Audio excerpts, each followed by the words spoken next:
Marvel Snap lore about new season pass card Hope Summers.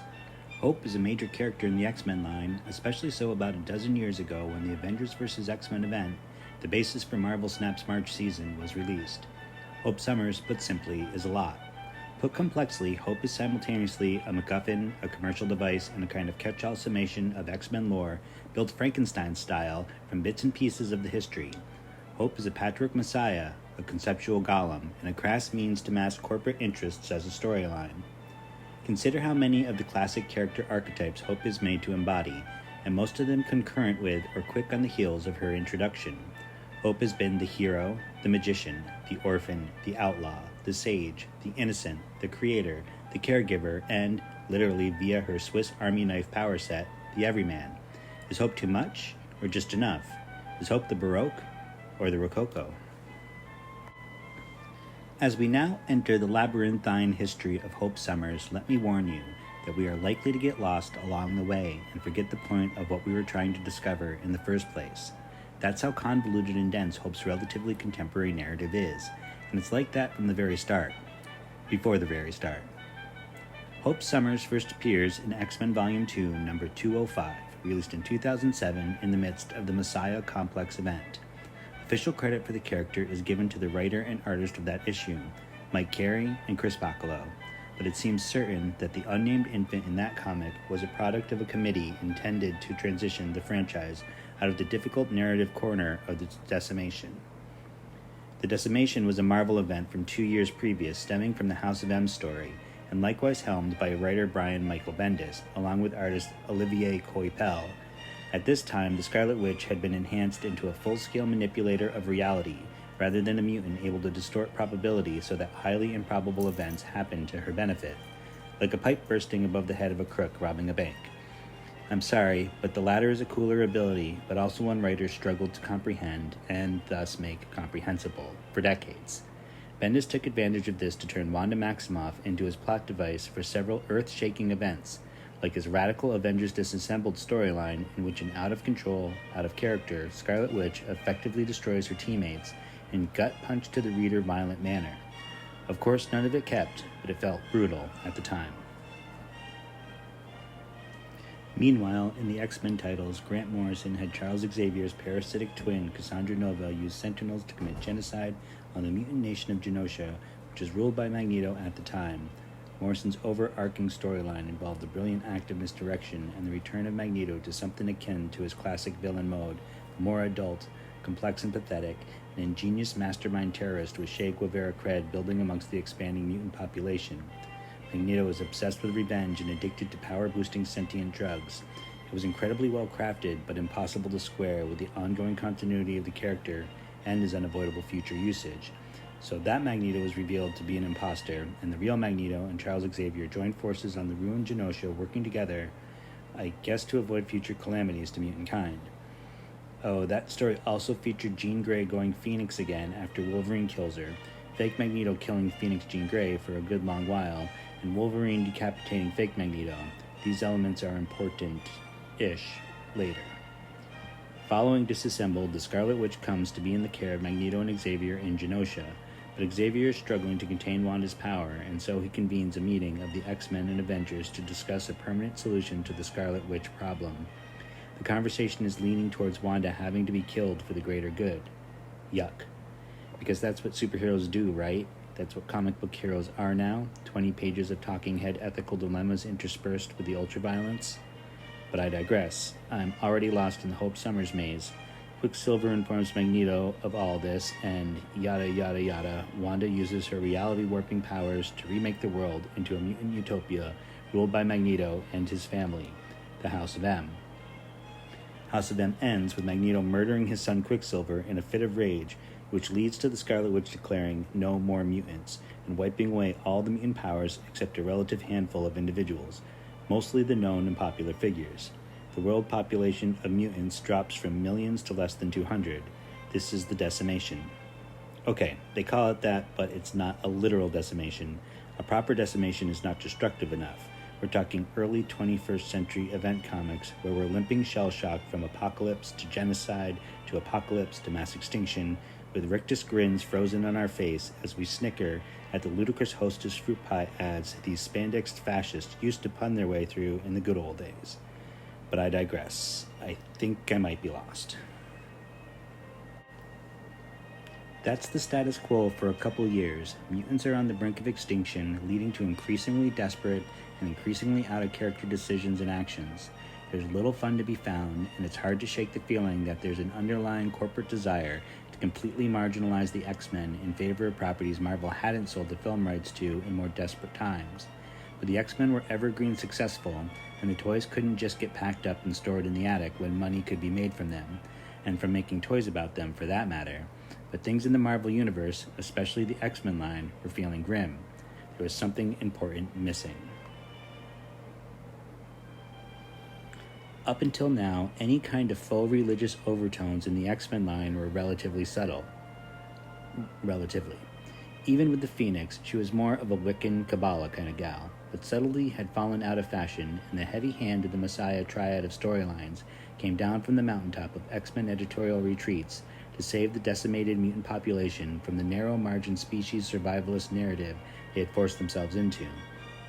Finally, and with the vague but not vague enough sense that the deus ex machina of the Phoenix was involved, a new mutant is born, and one so significant Cerebro explodes upon detecting her. Yowza. The Super Sentinel Nimrod, who comes from a dark alternate future, directs the religious, not paramilitary purifiers from the God Loves Man Kills story to the baby's birthplace, and they engage in a good old-fashioned massacre of the innocents to really set the proper tone. Cable, a long-term transplant from a different dark alternate future, decides this baby is a figure from a prophecy, the savior of both mutant and mankind, a literal messiah.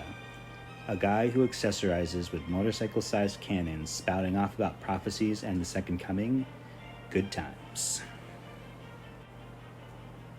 Meanwhile, Bishop, a long-term transplant from yet another dark alternate future, identifies this baby as the Antichrist, believing she will kill millions instantly in an event called the 6 Second War.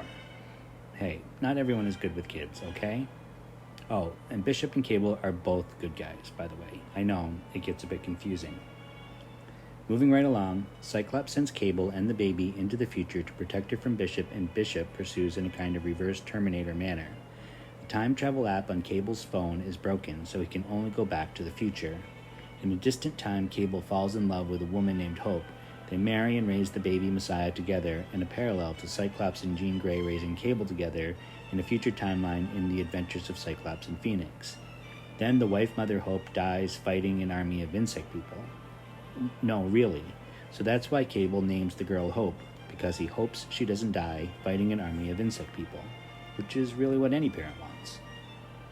At this time, most of the surviving mutants were living on the island of Utopia. This is different from the later and much richer Krakoa mutant nation. This was 100 desperate mutants living on top of Magneto's crashed asteroid base. You know, Asteroid M, which strikes me as questionable real estate, but what do I know? Cyclops goes around acting like a dick mostly, sometimes with a jetpack.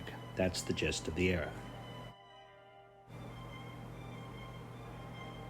In the Messiah War event, Cable's pointy, evil, and spelling-deficient clone Strife, in league with the wayward Bishop, gets a hold of a now young child Hope. That era's iteration of X-Force rescues Hope, and in the process she develops a bond with X-23. When Big Daddy Cable attempts to bring Hope back to the future, she struggles, which causes the two of them to get separated in the time stream. Hey, it happens. When Cable finds Hope, she's aged to early adolescence. Cherish them while they're young, and not time displaced. Hope's connection to the Phoenix and to Jean Grey are overtly suggested from the get-go. There's nothing subtle about how it was handled. By Second Coming, Phoenix Force illusions are firmly attached to the now teenaged Hope Summers, with none more overt than her being a white female with long red hair. And that gives us a story with a red-haired woman refugee who is the inheritor of divine power being hunted and pursued by radical fascistic religious sorts. But we probably don't want or need to get into the holy blood, holy grail of it. Or do we? Let's take a moment here to try to collectively get our heads around Hope's power set. Hope both manipulates and duplicates other mutant powers. Usually she is shown mimicking the powers of other mutants around her, like Synch, or mimic, but she's been inconsistently shown emitting massive psychic power, has been described as having high-level telepathy and telekinesis, and can jumpstart other mutant powers and, per Wikipedia, redirect the force of magnetic fields into negative matter, which I don't know what the fuck that means, but it sounds interesting. More recently, Hope's powers have been recontextualized. Hope can control and direct the mutant abilities of others, which is a key component to her role as one of the five in the Krakoa-era resurrecting of the dead, because of course the mutant messiah should be able to raise the dead.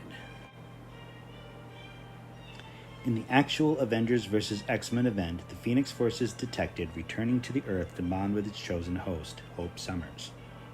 The Phoenix, well, let's just accept that story is convoluted to degrees that make Hope's story seem like Dick and Jane. The Avengers want to stop the Phoenix from phoenixing. The X-Men want the Phoenix to bond with Hope in the hope that will revive the mutant race. Everyone is amped up and out of character. Wolverine, in a really bad look for him, is an Avenger first in this story. He makes a deal with Hope to let her try to control the Phoenix, and if she can't, he gets to kill her. Fun. But former consummate outlaw Wolverine is a cop now, and he contacts his fellow Avengers on the sly. The X-Men also catch wind of all this, and everyone converges at the blue area of the moon, the site of the self-sacrifice of the Phoenix that was Jean Grey, until it wasn't. The Phoenix arrives, but instead of inhabiting Hope, it splits itself into the present X-Men instead: Cyclops, Emma Frost, Colossus, Magik, and Namor. The Phoenix Five. We could get real bogged down here getting preoccupied with the repetition of the number 5, right down to the X-23 of it all, but I thought we decided not to Holy Blood, Holy Grail today. Hope is taken by Iron Fist to Kunlun, where I assume she gained 2 power. Cyclops ends up with all the Phoenix Force and kills Professor X. Oops, but X gets better eventually, of course. Hope takes the Phoenix Force, revives the mutant race, and releases it safely, which kind of just means all the Avengers and X-Men were being assholes, especially Cyclops and Wolverine. Did you get all that? I didn't. Yikes. Oh, yeah, the 5. I actually find this to be the most interesting use of Hope Summers. By Jonathan Hickman's House of X era, Hope's prominence had waned a bit. In part, this was due to the actual Jean Grey being alive again, so the second coming of Jean Grey, Hope, didn't have as much to do as she used to. But in House of X, Hope is a key component of one of Hickman's fascinating mutant circuits, mutant powers working together to perform specific functions. And this particular function is vital to the rich and complicated world Hickman crafted. Hope enhances and directs the powers of 4 other mutants in order to resurrect the dead. The other members of this circuit are Elixir, Proteus, Tempest, and Egg. Note that, despite a title about the 5, Hope is the only one in Marvel Snap so far. So here's the proposal, second dinner. Over the next year, add these characters in, here and there, yeah? And then, if you have them all in your deck, secret-like, a real Easter egg. Get it? Your destroyed cards pop randomly back on the board, turn 5, Valley of the Hand style. Think of the scramble to obtain the 5 once it was figured out. Cha-ching. DM me for an address to send my royalties to. Oh, and I guess she's the Baroque.